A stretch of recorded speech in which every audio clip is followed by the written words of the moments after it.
What is going on, everyone? Welcome back to another FPL video. In this one I'm talking about my team selection for game week 28. I didn't put any videos out yesterday because ultimately the FA Cup plays a big part in our future decisions. So we're probably going to do double upload today and hopefully double upload tomorrow as well. So plenty of stuff still to come before the game week 28 deadline. So if you keep enjoying the videos, please do keep giving them a like, hit that subscribe button as well to support the channel.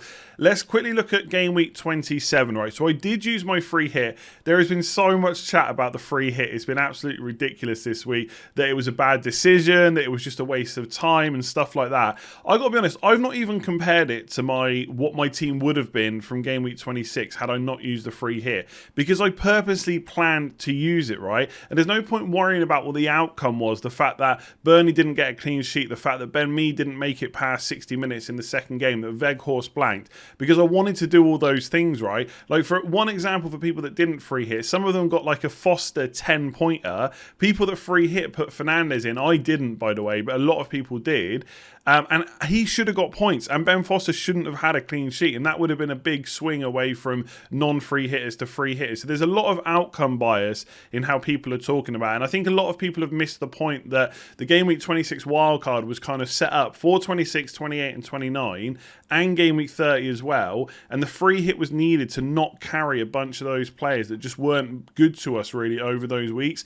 Interestingly, because of how the FA Cup draw or how the FA Cup results have gone now, because Spurs and West Ham is now going into game week 30, that helps a lot of people that haven't used the wildcard in game week 26, and it actually is another kind of almost like nail in the coffin of game week 26 wildcard. It's just another kind of weakness now. Obviously Salah's triple captain absolutely smashed it, and now the fact that people have got like Bowen, Son and Kane and players like that left over, that helps them, and it's not so much of a benefit to the wildcard. So I don't think the wildcard's been a disaster, but it hasn't gone as well as I would have hoped. I would have hoped for some bigger green arrows.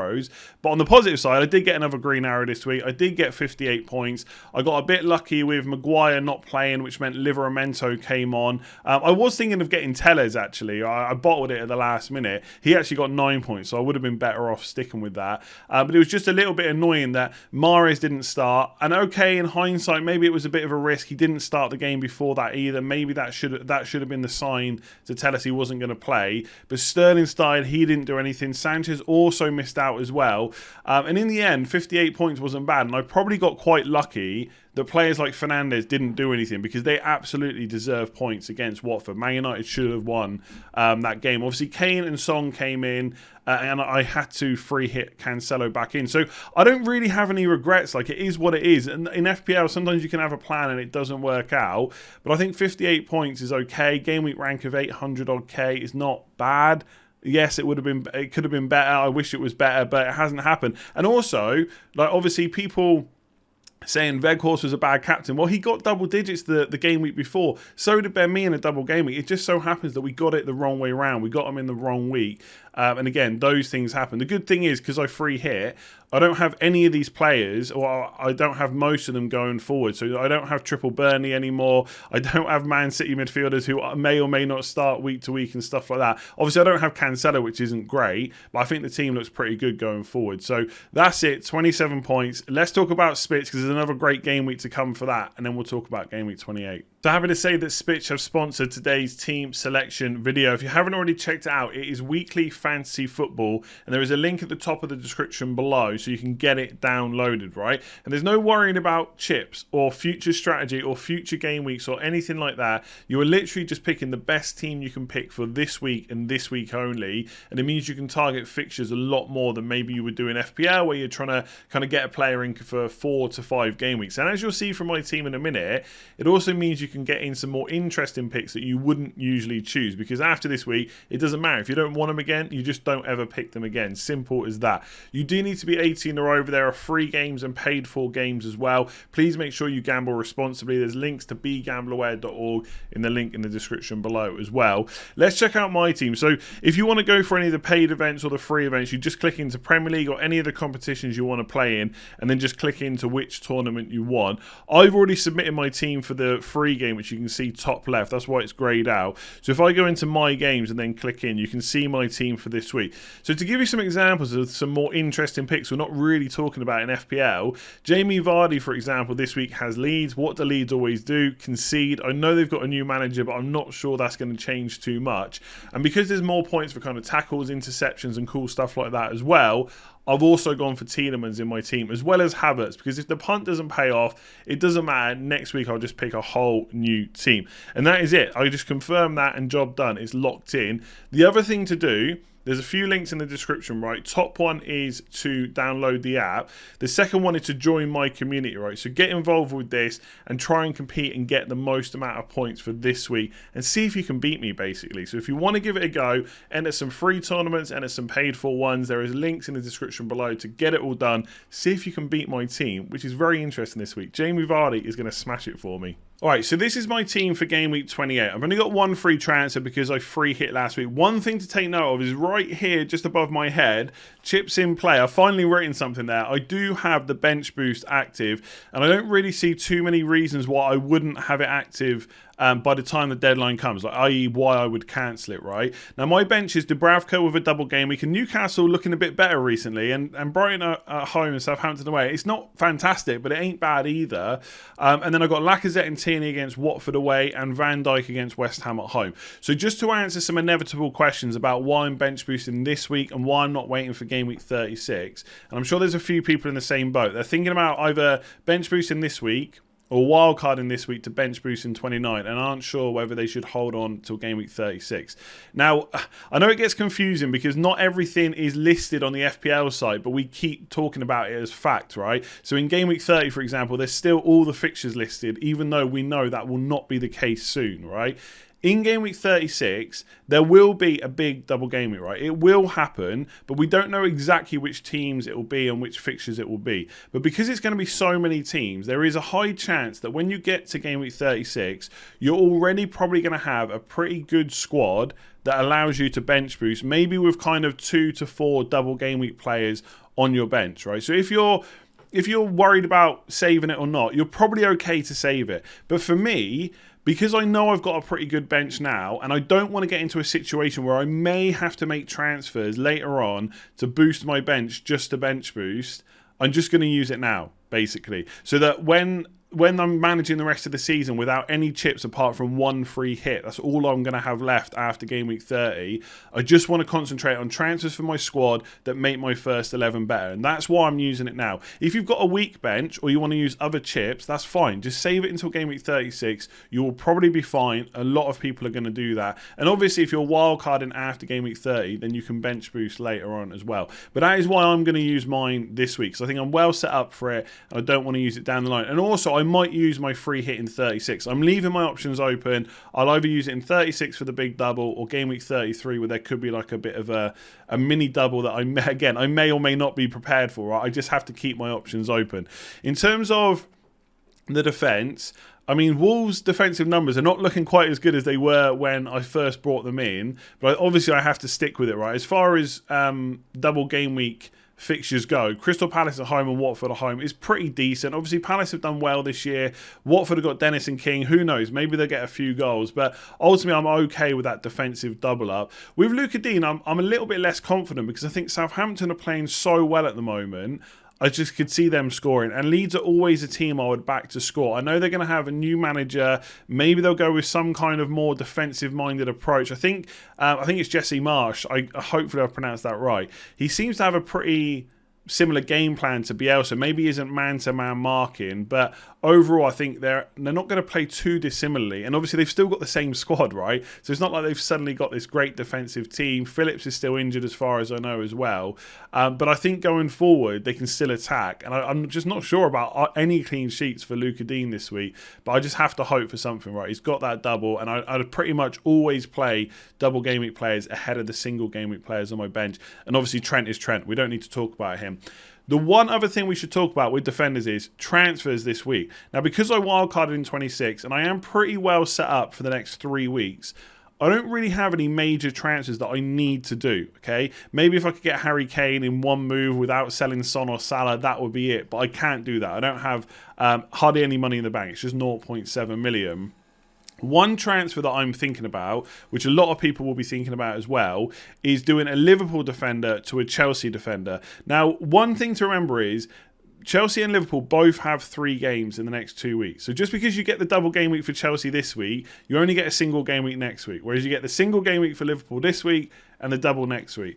But because I own Van Dijk, and I will say it's probably a bit harder for people that own Robertson, I am tempted to do it just to use up a transfer so that I'm not burning transfers over the next few weeks. And to be honest with you, Chelsea's fixtures are just so good for the long term, it might just be worth going for one anyway. Now, the problem is, Rudiger is the safest option. I think there's only one game where he's not played 90 minutes in the league so far this season. But he's also a bit of a boring option, right? The one we all want is Reece James. And I'm very tempted to do it, even though I know there's a risk there. Okay, he played 70 minutes in the Carabao Cup. They only really wanted him to play 20. He was on the bench against Luton. He got another like 15, 20 minutes in his legs as well. So we'll have to wait and see what Tuchel says. But I'm tempted to take the risk. What would be ideal is if he plays both games in 28 and gets rested in 29. Okay, that's not great. Van Dijk has got a chance of outscoring him over those 2 game weeks.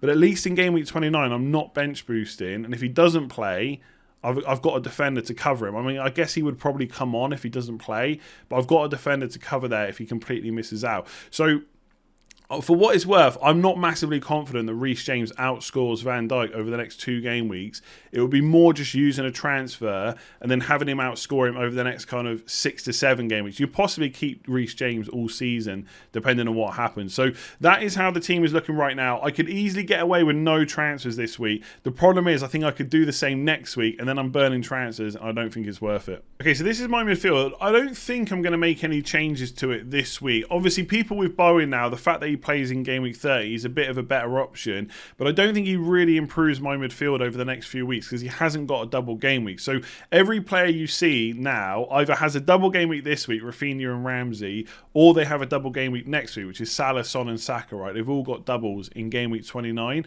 So I don't really see a good move for this. If you've got any thoughts, leave a comment below. The one player I would kind of like at some point is James Maddison. And the reason is he's got Leeds at home this week. He plays in game week 30 against Brentford. And after game week 30, Leicester are going to have 3 double game weeks at some point because they've got so many fixtures to rearrange. So he's just a handy player to have in your squad. But right now, I don't know if it's worth bringing him in before game week 30. The one thing I toyed with was doing Son to Maddison to allow me to get Kane up front. But the problem with that is, although I think I can afford it just about, or if not, I could easily fund it with just one extra move, is just Kane is just so much more expensive than Son. And it's debatable whether he's a better option. Let's say he is. Let's say in isolation, Kane is just a better option right now than Son. He's looked brilliant, right? I would love to have him in my team, but is he worth the extra million plus of budget for someone like me who doesn't have great team value? Some people are going to be able to fit in Salah and Son and Kane, and they're going to have no problems with the rest of the squad, but I don't think I can do that. And I don't really see me captaining Kane outside of maybe game week 30 because they play West Ham at home now. But even then, I could just captain Son if I really wanted to. I don't think I'd be that far behind. So I don't really see a transfer this week. Like Ramsey up to Maddison would obviously be good in the long run, but Ramsey's got a double this week, so I don't really want to do it. Plus, he's so cheap. He's just such a good enabler for the rest of the squad. So I don't really want to put extra money in that position right now. Maybe in the future that could happen. But realistically, if money needs to come out of my squad, it's going to have to be up front. So we'll talk about that in a second. But that is my midfield. I'm probably captaining Rafinha. I am not going to captain a single game week player. For me, Salah's not even really part of the conversation.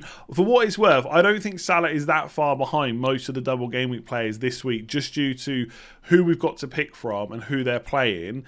But I just can't not captain a double game week player. So it's going to have to be Rafinha, I think, for me, because I don't have too many other double game week attackers in my squad this week, and I just can't captain a defender or a goalkeeper. I just can't do it. I don't even think that Saiss or Sarr are bad options, but I just can't do it. Like, I don't have many beliefs in life, but one of my beliefs is you've got to captain a double game week player, and the other one is it has to be an attacker. It just has to be, and I can't change that, right? I captained Shane Duffy once in a double game week. It went really badly. I'm never doing it again. So, like I said, I don't hold many beliefs in life, but they are 2 that I do. Captain an attacker, captain a double game week player. I'm probably going to go for Rafinha. So right now, Jimenez is my vice captain. Now, realistically, it doesn't matter, right? Rafinha is probably going to play at least one of the games, right? Maybe get a sub appearance in one of them. Whatever happens, whatever disaster happens, I'd be pretty unlucky for him to, after the press conferences, after the deadline, suddenly be injured and be missing both games.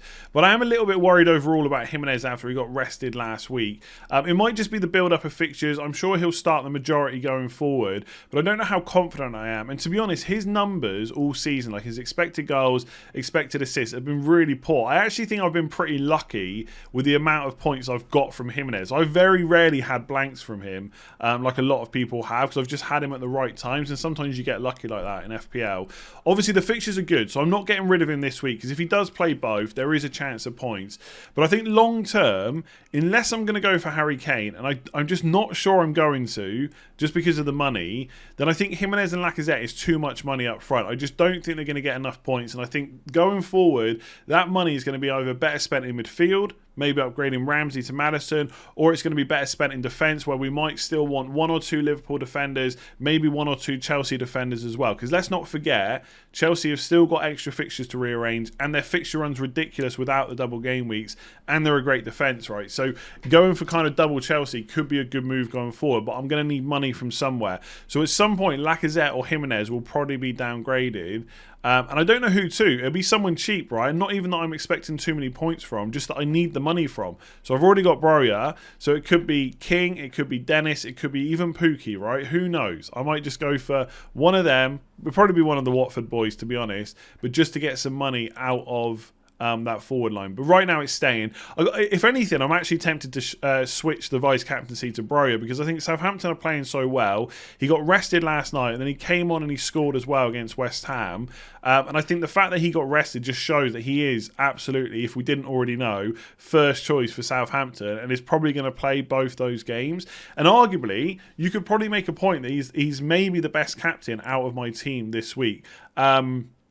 But I'm probably going to stick with Rafinha. Go with the midfielder. He's on penalties as well. Who knows? Hopefully he gets some dodgy penalties. He got a few. Well, I wouldn't say they're dodgy, but he got some penalties once I sold him. If he could just get some penalties while I own him, that would be ideal. So that is the team. I don't think I need a transfer. If I do Van Dijk to Reece James, or Van Dijk to even Rudiger possibly, I haven't completely ruled out the Rudiger move, because he is a solid option going forward, right? You can rely on him to start pretty much every week.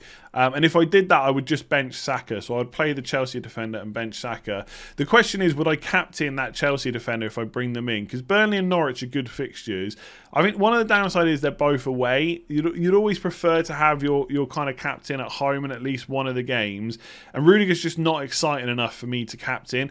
If Reece James had been playing for the last 5 game weeks, fully fit, playing kind of 70 to 90 minutes most games, then he would genuinely be a decent captain shout this week. But I'm already worried about his minutes. I can't go and double down by captaining him as well. So that is it. That's the team for this week. Rafinha will almost certainly be my captain, and unless some injuries crop up in the press conferences, the only move I see is Van Dijk to Rudiger or Reece James. And I got to be honest, I'm not even sure I want to do that. So if you enjoyed that video, please do give it a like, hit that subscribe button if you're new around here. Don't forget to check out Spitch as well. There is a link in the description below. Go and get your team locked in for Game Week 28, and also join my community. There's links to that in the description below as well. That will let you see who's the best, right? And I'm getting better and better. I'm getting more points every single week. So come and join in for that.